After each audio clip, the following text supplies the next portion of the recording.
Alright. You're gonna learn today. What's up, YouTube? So today we are replacing these very dull headlights on this 2004 Jeep Liberty. I am replacing them with these. Woo!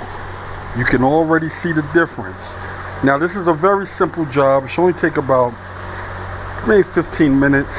What you need for this job is a T20 Torx bit and a T30. You might need a flathead if you can't get the connector loose.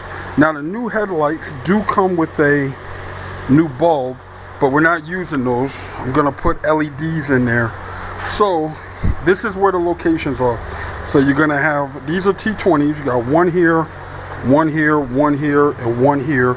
Once you remove the grill, it just pulls off after that. You're gonna see like this one right here. This is a T30. So you're gonna have one there, and I think there should be one down in the corner. And that's it, YouTube. All right? So on that note, let's get to work. But I will show you guys the difference, the before and after difference after it's installed. So watch it to the end. All right? On that note, let's get to work.